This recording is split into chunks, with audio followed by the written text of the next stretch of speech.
Boa noite a todos. Sejam todos bem-vindos à nossa casa de oração. Nós temos, como sempre, aqueles recadinhos de costume, que se alguém ainda não decorou, é porque ainda não estamos precisando. Que é a área da assistência e promoção social, que está recebendo donativos, gêneros alimentícios e de higiene para as doações para as famílias que nós assistimos. E a cada mês aumenta o número de famílias, porque ainda a crise é bem grande. Então, esse mês agora que vem vai ser mais umas 9 famílias que vão ser assistidas. Mas, se puderem, estamos sempre à disposição todas as sextas-feiras, à tarde, a partir das 2 horas, quartas-feiras, a partir das 16 horas, durante a reunião, e aos sábados, durante essa nossa reunião, para trazerem os donativos. O nosso brechó também, se alguém quiser fazer agora com esse frio, procurar aquela roupa mais quentinha lá no guarda-roupa e já quiser desocupar algum espaço para comprar uma roupa mais quentinha, e quiser doar, o brechó está aceitando também donativos em todos os gêneros. Pode ser de roupas, utensílios de cozinha e tudo mais. E vamos, então, fazer uma oração para que todos nós possamos nos sintonizarmos com a nossa equipe espiritual, que, geralmente, quando cada um entra por essa porta, eles já nos acompanham e, conforme a nossa sintonia e a nossa oração em receptividade aqui dentro, eles já se unem aos nossos pensamentos e já estão nos amparando e nos protegendo dentro das nossas necessidades. Então, vamos orar para que nós possamos começar a nossa palestra com o nosso amigo. Diante da criação divina, que reverenciamos, Senhor, a sabedoria de Deus, nosso Pai, que respeitamos as pedras, os rios, as árvores, os animais, cada flor que desabrocha e cada pássaro que canta rendem à vida o seu tributo de gratidão. Não nos deixes destoar da magnífica sintonia que ecoa no universo, desde o átomo obscuro ao astro de maior esplendor que rola na imensidade. A natureza é o nosso santuário de luz, que possamos defendê-la de nossa própria agressividade, com que, infelizmente, temos nos transformado em seus filhos ingratos.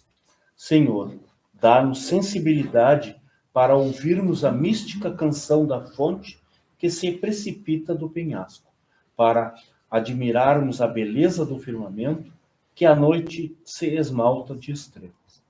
Como a natureza, somos partes integrantes da vida e não molestaremos uma só folha de árvore sem comprometermos a nossa paz e felicidade. Que assim seja. Então, agora vocês ficarão com a palestra do nosso companheiro, Leandro. Obrigado, Lê.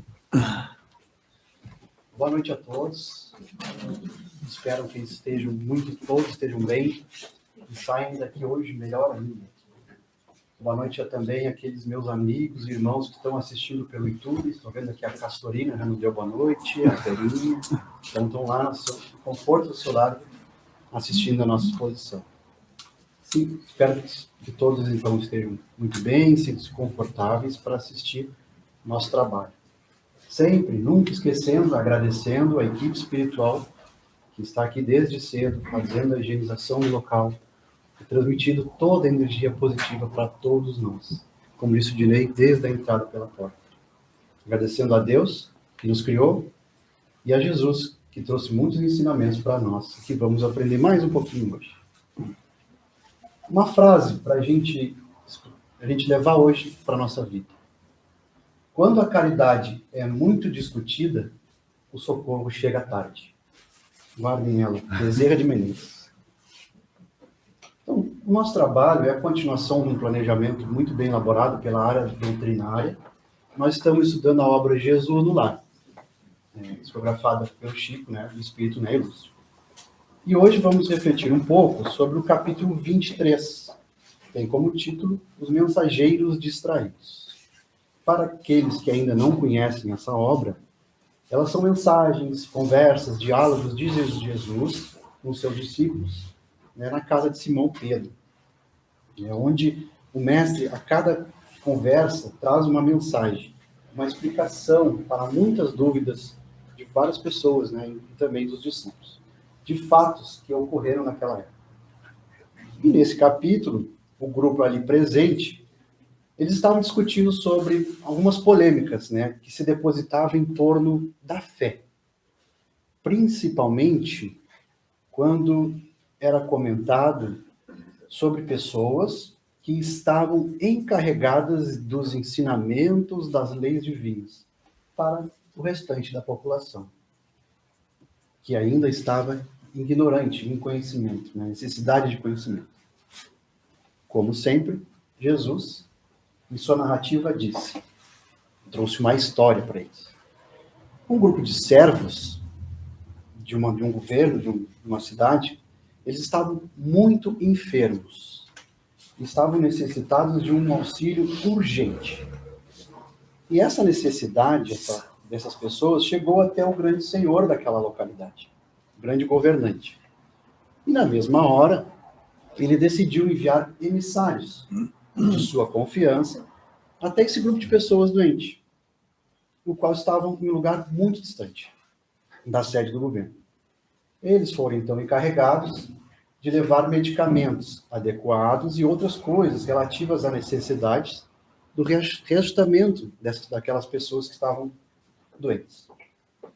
Esses emissários de prontidão, muita confiança do governador, entenderam a responsabilidade da missão e demonstraram confiança, segurança e eficiência para o trabalho, com grandes promessas ao governante. Sim, nós conseguimos, nós vamos lhe atender conforme pedido.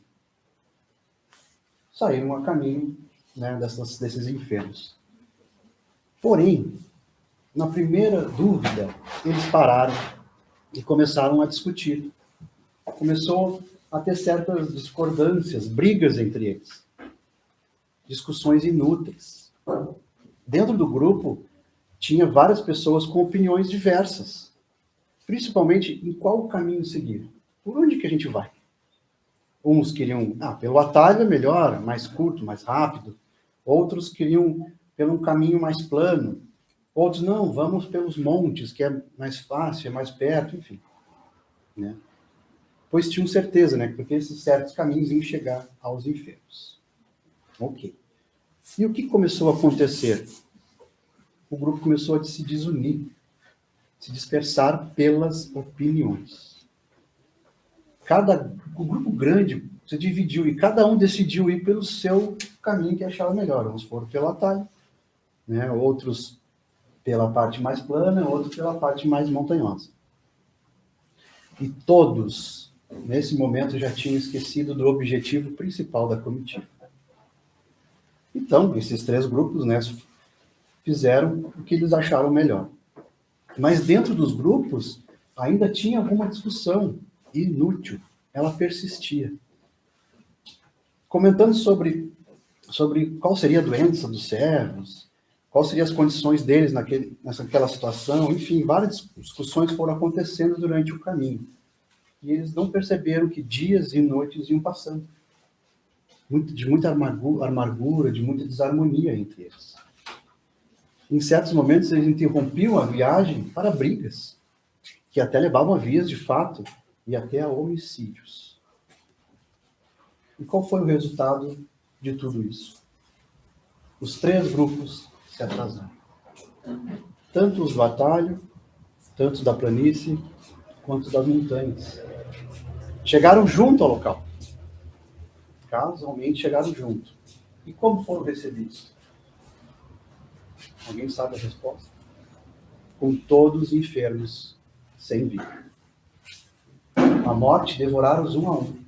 Eles estavam muito doentes. muito precisando de um atendimento urgente. Enquanto esses mensageiros discutiram inutilmente, matavam o tempo, através da viagem, todos desencarnaram. Quando a caridade é muito discutida, socorro chega tarde. Essa foi a história de Jesus. E como a gente pode, então, relacionar essa pequena história com a doutrina espírita? 3 assuntos importantes que a doutrina nos traz, podemos fazer a relação. Primeiro, missão reencarnatória. Segundo, a influência dos espíritos. E a terceira, a vida religiosa. Vamos começar pela reencarnação. Nas questões 132 e 133 do Livro dos Espíritos, Kardec questiona sobre a finalidade da encarnação dos espíritos. Qual é a finalidade? Qual a finalidade de nós estarmos aqui hoje, encarnados nesse corpo? Deus impõe a vida no corpo, essa é a resposta dos espíritos, com a finalidade de levar todos à perfeição. Mas, para chegar a essa perfeição, todos nós devemos sofrer as adversidades, dificuldades dessa existência corpórea. Nisto é o que a doutrina nos chama de expiação, ou provas. Expiação é uma imposição para o espírito. É algo que a gente precisa passar por uma situação devido a outra situação indesejada que ocorreu no nosso passado. E temos também outras pessoas que reencarnam com uma missão. Além de grandes exemplos de missionários aqui, que a gente fala quase sempre, né, aqui nas nossas exposições, temos pessoas comuns, né, que também são missionários. Que, por exemplo, conseguem ter uma vida profissional boa, com remuneração boa, têm um conforto, e ao mesmo tempo consegue mudar a vida dos que não possuem a mesma capacidade de gerar esse conforto. Também é um missionário, também vem com uma missão. Famílias unidas, que se progridem moralmente, também são missionários, têm uma missão importante. Irmãos que trabalham diariamente para o bem-estar dos outros. A reencarnação tem ainda uma outra finalidade, que é a de pôr o espírito em condições de enfrentar a sua parte na obra da criação. Ou seja, cada um de nós, auxiliamos em cada existência nossa para a grande obra de Deus, para a grande obra divina, que é o progresso universal. Nós temos que ter essa consciência. Cada um de nós, nossa pequena missão, cada função de nós aqui na Terra é muito importante para a grande obra de Deus, para o progresso de tudo. O que nós fizemos, né, utilizando esse corpinho, é um meio de progredir e de se aproximar de Deus. Essa é o que Deus quer com a reencarnação. E a gente foi criado simples e ignorante e se aproximar dele depois. Não existe outro caminho, é esse que nós temos que seguir.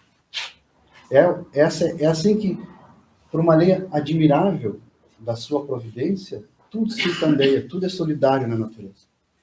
Como eu falei, desde a criação do espírito simples e ignorante. E a cada existência, cada reencarnação, nós instruímos somente através de lutas e tribulações, de dificuldades. Deus não seria justo se escolhesse alguns para sempre seguir o caminho do bem, sempre sendo felizes, sem penas, sem trabalho, e por consequência, sem méritos. Então, por que tenho que seguir o caminho do bem? Se isso não isenta de penas, eu vou vir para cá e eu vou ter que sofrer nessa vida corporal. Por que nós temos que seguir o caminho do bem? Para atingir mais depressa o alvo. Para ir chegar mais perto dessa perfeição. E os Espíritos nos dizem bem claramente que, além de chegar ao objetivo traçado por Deus a todos, as penas da vida são frequentemente a consequência da imperfeição do espírito. E quanto menos imperfeito ele for, menos tormento sofrerá. E aquele que não for invejoso, nem ciumento, nem avarento ou ambicioso, não passará pelos tormentos que se originam desses defeitos. Então, todos nós que nascemos nesse corpo temos um objetivo a cumprir. Todos que reencarnamos, um caminho a seguir. E a reencarnação é a única forma que até então conseguimos entender para corrigir os erros que efetuamos no passado. Deus nos dá essa grande ferramenta de voltar para o corpo físico. Mas se ainda continuarmos errando, a conta irá aumentar. E as quantidades de visitas na Terra, ou em outro mundo, menos adiantadas, serão necessárias. Essa foi a reencarnação. É o objetivo que nós temos aqui na vida, aqui na Terra. Segundo item que a gente pode trazer por hoje é a influência dos espíritos. Uma influência oculta que os espíritos têm em nossos pensamentos e atos. Questão 459, também do Livro dos Espíritos. Influi os espíritos em nossos pensamentos, em nossos atos? Sim ou não? Amado fez assim com a cabeça. Mais do que imaginais. Pois com bastante frequência são eles que nos dirigem. Esse é um fato novo que a doutrina espírita veio trazer para nós. Mas a dúvida se instala. Cada um de nós temos certeza que nós temos pensamentos próprios. Não estou dizendo que ninguém pensa aqui, todo mundo pensa. Nós temos pensamento próprio. Mas então existe pensamento que não tem origem em nós? Sim, né, Mar? Sim. Muitos. E existe uma mistura desses pensamentos. Dos próprios nossos com os dos espíritos. Com certeza, quando eu estava fazendo essa exposição, aconteceu muito, né? Acontece muito. A gente tem um pensamento e às vezes vai para outro caminho. É eles nos ajudando. E nesse momento que surgem as dúvidas e as incertezas. O que faço agora? Eu tinha certeza que eu ia por aqui, mas tem uma vozinha me dizendo para ir por lá. O que eu faço? Aí que surgem as incertezas e às vezes a gente toma um caminho errado. Quando um pensamento é sugerido, nós temos a impressão que alguém nos fala. Uns até escutam. Né? Outros não, uns têm só uma intuição. Cabe nós distinguir os pensamentos. Nós temos que vigiar, né? E distinguir esse pensamento. Sempre decidido pelo bem. Dessa é voluntariamente o que praticamos. Se tomamos o mau caminho, maior será a nossa responsabilidade. Está muito claro nessa narrativa de Jesus a possibilidade, não estou dizendo que aconteceu, mas a possibilidade de influência de espíritos maus na comitiva, para não chegarem a tempo e salvar aquelas pessoas.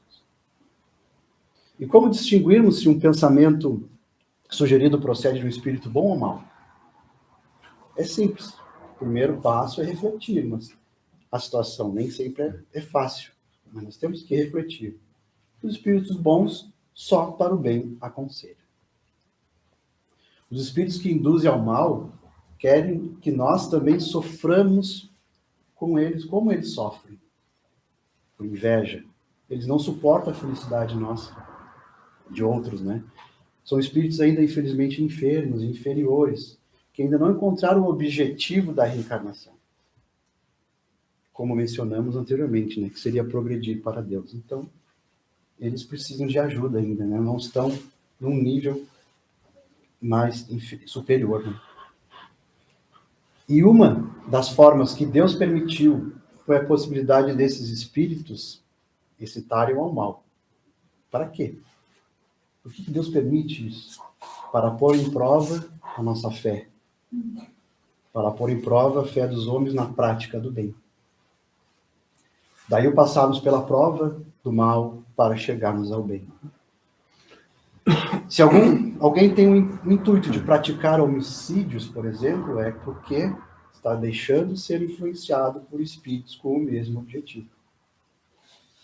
Porém, ao mesmo tempo que um espírito mau está influenciando, sempre tem um espírito do bem influenciando ao contrário. E daí fica a decisão a nosso cargo. Qual seguir? Livre-arbítrio. E é assim que Deus confia a nossa consciência a escolha do caminho que devemos seguir. E a liberdade de ceder ou a uma ou outra influência contrária que exerce sobre nós. E como devo afastar os espíritos ruins? Ninguém quer ser influenciado por um espírito ruim. Como eles podem desistir de influenciar para o mal? Lembrando que esses espíritos estão sempre de olho aberto. Mesmo se a gente conseguir afastar, fazer o bem, eles estão sempre ali, né?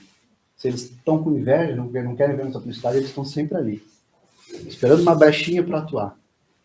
Contudo, se conseguirmos manter sempre a prática do bem e a fé em Deus, nós sempre repelimos eles e deixamos sempre os espíritos do bem influenciar.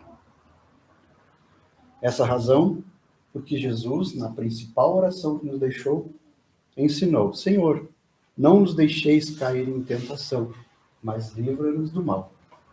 Uma prece pedindo para que não nos deixamos entrar na frequência baixa dos espíritos ruins. Mas, se de alguma forma cairmos nessa tentação, nós temos forças para livrar-nos desse mal que freia a nossa evolução moral. Agora eu vou voltar no texto de Jesus e vou ler para vocês o que o mestre disse no final. Ele sempre traz um ensinamento depois da história. Diz assim Jesus: neste símbolo, temos o mundo atacado pela peste da maldade e da descrença. E vemos o retrato dos portadores da medicação celeste, que são os religiosos de todas as matizes, de todas as filosofias e ideologias. De todas as matizes que falam na terra em nome de Deus. São os homens iluminados pela sabedoria da fé. Entretanto, apesar de haverem recebido valiosos recursos do céu, para os que sofrem e choram, em consequência da ignorância e da aflição dominante no mundo, esquecem as obrigações que lhes assinalam a vida, e sobrepondo os próprios caprichos aos propósitos do Supremo Senhor, se desmandam em desvarios verbais de toda espécie. Enquanto alimentam o distúrbio, levianos e distraídos, os necessitados de luz e socorro desfalecem à falta de assistência e dedicação. Aí vem o terceiro item, vida religiosa. E pedindo aqui ajuda ao Espírito Joanes, em psicografia pelo nobre irmão Raul Teixeira, nos traz uma bela mensagem sobre esse assunto na obra Para Uso Diário. Pergunta Espírito Joanes, através do Raul: como tem sido a nossa vida religiosa? O que Deus espera de nós? E aí vem a palavra religião. A palavra religião, ela tem origem latina e significa religar. Religare. E o que nós estaríamos desejando religar? Por que a gente fala tanto em religião? Eu sou religioso, eu pratico, eu vou na casa espírita, eu vou lá no centro de Umbanda tomar um passe, eu vou na igreja católica tomar uma hóstia, eu vou lá no culto evangélico, enfim, várias religiões no mundo inteiro. O que a gente está tentando religar? Uma coisa sempre: a alma humana ao Criador. Religar. E por que religar? Por que a gente tem necessidade de religar, de religião? Nós viemos de Deus, criados pelo seu amor. Logo, somos ligados a Ele por um cordão umbilical simbólico. E a partir do momento em que Deus, Ele, nos põe na estrada da evolução, na reencarnação, nós temos necessidade de desenvolver nosso progresso às próprias custas. É o nosso destino. Desde que saímos dele, de Deus, simples e ignorantes, será retornar a Ele consciente. Amadurecidos, como um filho que sai da sua casa para estudar numa universidade e volta formado para colaborar no lar com a família. Religar. Temos que voltar para Deus. Não é religião, não é religar o que a gente diz. Não adianta eu aqui hoje ficar aqui 30 minutos, 35 falando, se eu sair pelaquela porta e praticar nada do que eu estou fazendo. Religião é o que a gente faz. É sair pela porta e continuar fazendo o que a gente... O bem que a gente está aqui falando, né? E essa é a diferença que muitas pessoas, inclusive eu, entendia sobre religião. Aquela prática de culto, de fazer, rezar assim, em voz alta, né? Aquela coisa, enfim, que a gente entende.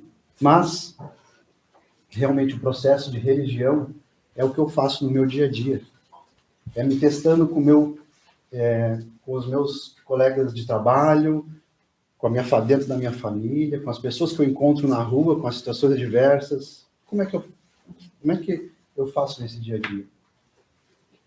O uso do livre-arbítrio, bem ou mal, nos vai fazendo a gente ou tropeçar, ou se bloquear, bloqueia a nossa evolução, ou a gente caminha mais rapidamente. E com essa diferença, vamos percebendo a importância dessa nossa vida religiosa, que não é alguma coisa que está do lado de fora, das demonstrações de devotação, aquela coisa só por aparência. Religião e religiosidade são sentimentos internos. A nossa vida religiosa é importante exatamente por isso, porque é uma realidade interna de cada um de nós. Reflitamos então agora. Estamos mantendo nossas aparências, a aparência da nossa fé, quando a gente alimenta inveja, rancor, mágoas no coração, ou temos nos esforçando por ser intimamente melhores para viver sem alimentar essas mazelas? Como é que está sendo a nossa vida religiosa? A vida religiosa não tem nada a ver com atitudes artificiais. Ela vai se concretizando verdadeiramente quando passamos a compreender que a verdadeira religião não passa obrigatoriamente por aparências de fora, mas sempre será uma realidade vibrante no íntimo de todos nós. E sempre quando tocamos no assunto religião, normalmente pensamos, qual é a religião certa? A minha sempre é a melhor, sempre será a verdadeira, não é mesmo? Eu digo minha, vários de todos nós, né? E no Livro dos Espíritos, Allan Kardec faz um questionamento fundamental no que diz respeito à diversidade de doutrinas e crenças. Todas as doutrinas têm a pretensão de ser a única expressão da verdade? Como se pode reconhecer a que tem direito de se posicionar assim? A resposta dos Espíritos é bela e profunda. Será aquela que produza mais homens de bem e menos hipócritas. Ou seja, pela prática da lei de amor e de caridade, em sua maior pureza e sua aplicação mais abrangente. E por esse sinal, reconheceremos que uma doutrina é boa, pois toda doutrina que semear a desunião e estabelecer uma demarcação entre os filhos de Deus só pode ser falsa e nociva. 2 detalhes. Primeiro, associando a religiosidade à prática, a transformação moral do indivíduo, se não tiver uma transformação moral do indivíduo, nada serve. E segundo, deixando claro que não precisamos de uma que sobreponha as demais. Basta que cada uma delas conduza um bem, que ligue os homens ao Criador. E terá cumprido sua função primordial. Então não existe diferenças de religiões. Todas que falam de chegar a Deus pelo bem são verdadeiras.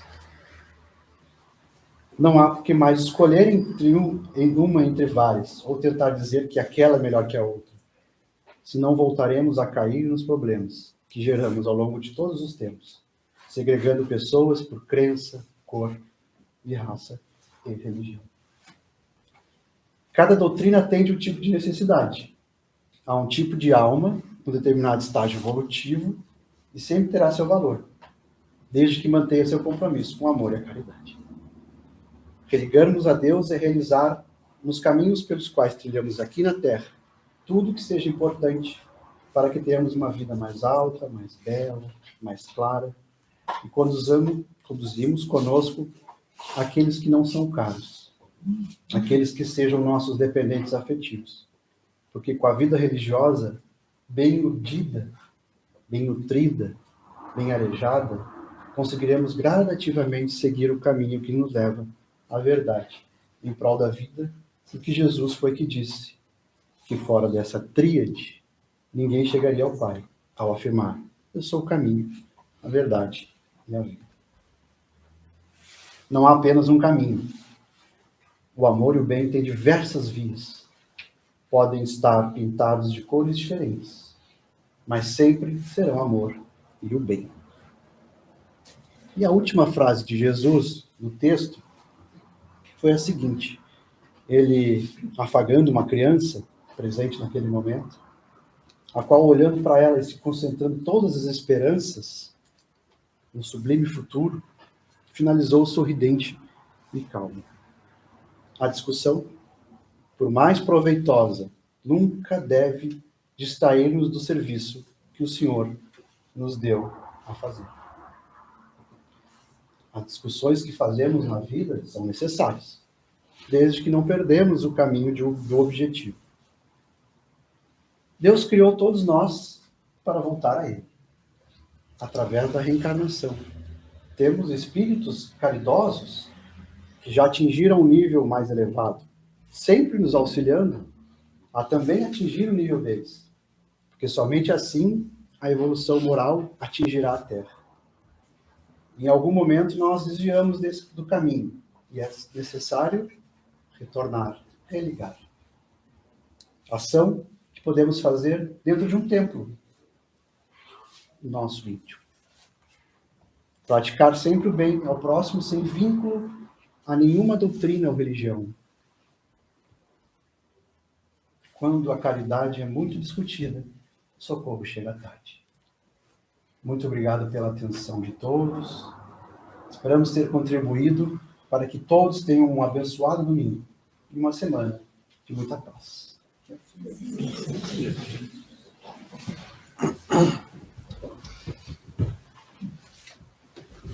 Como nós ainda não estamos utilizando a câmara do passe, mas provavelmente em breve já estaremos fazendo o passe magnético. Então, nós faremos um passe coletivo.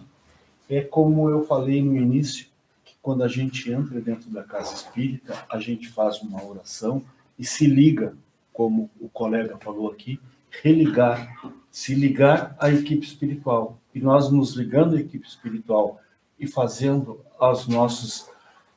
os nossos pedidos, os nossos desejos serem cumpridos, eles já estão nos atendendo durante toda a palestra dele.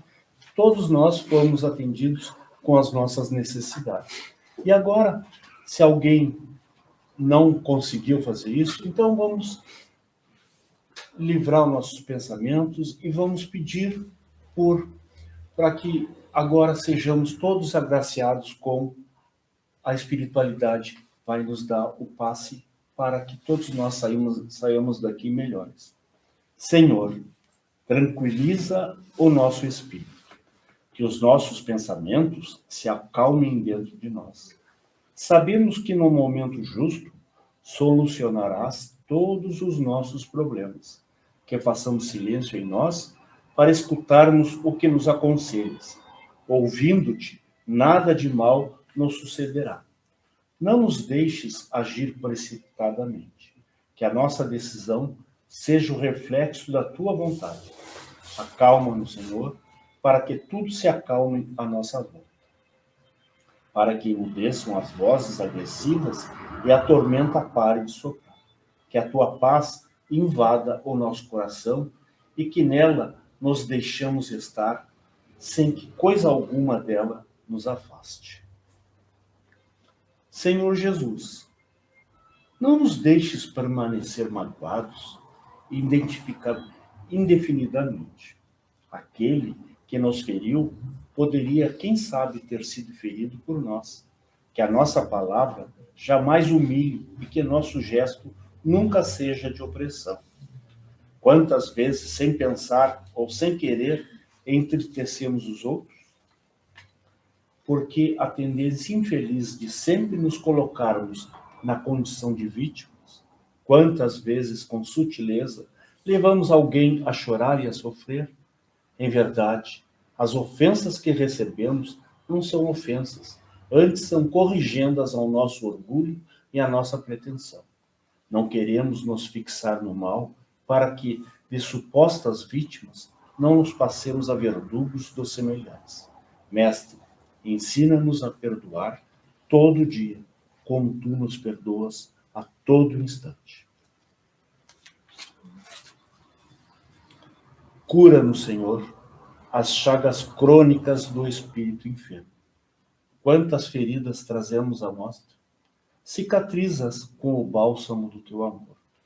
Devolve-nos o ânimo e a alegria de viver. Interfere por misericórdia em nosso processo kármico e não nos deixes perecer. Que a doença seja do corpo ou da alma, não nos reduza à inutilidade.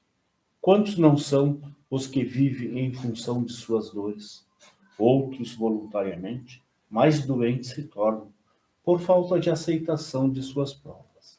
Mestre, impõe as tuas abençoadas mãos sobre nós, transmite-nos os teus eflúvios divinos e dispensa-nos, mesmo sem merecimento de nossa parte, as tuas graças e as tuas bênçãos. Que todos possamos sair daqui bem melhores do que quando aqui chegamos e possamos ter um bom fim de semana, com paz, com muito amor no coração. Que assim seja. Que tenhamos uma boa noite.